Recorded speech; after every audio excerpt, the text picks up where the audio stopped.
आपणा सर्वांना माहीत आहे, मगाशी प्रेस कॉन्फरन्स झाली होती। ही प्रेस कॉन्फरन्स एका वेगळ्या विषयासाठी होती आणि ही प्रेस कॉन्फरन्स एका वेगळ्या विषयासाठी।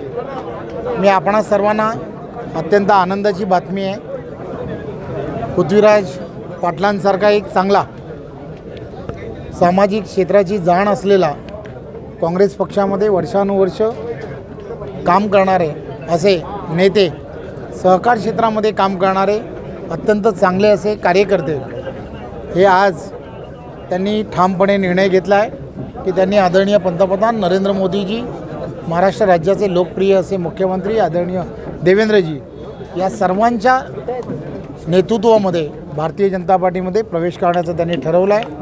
आणि मी भारतीय जनता पार्टीचा अध्यक्ष म्हणून त्यांनी मला आज जेवायला बोलवलं होतं। जेवायला बोलवल्यानंतर माझ्या कानात थोडंसं सांगितलं की मला भाजपात यायचं आहे। मी म्हटलं मी जेवून घेतो आणि नंतर मग आपण प्रेसला बोलू। त्यामुळे आज आपल्या सर्वांच्या समोर हे सर्व आम्ही यासाठी सांगतो आहे की ते लवकरच देवेंद्रजींच्या ज्या दिवशी देवेंद्रजी वेळ देणार आहेत त्या वेळेच्या दिवशी ते भारतीय जनता पार्टीमध्ये प्रवेश करतील। यांचा पक्ष त्यांचा भाजप प्रवेश का रोखण्यात आला? ते कार्यकर्ते भाजप प्रवेशासाठी मुंबईमध्ये निघाले होते।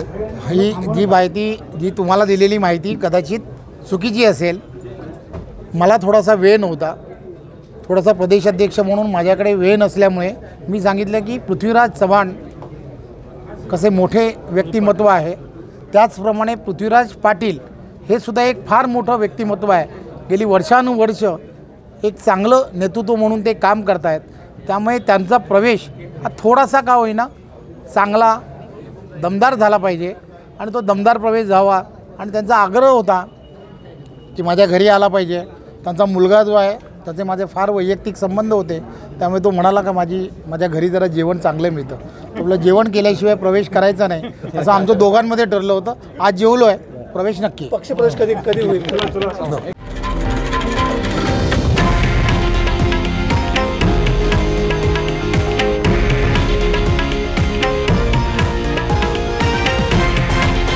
हे आहे देशातील नंबर 1 न्यूज नेटवर्क आणि आपण पाहत आहात TV9 मराठी, एकमेव।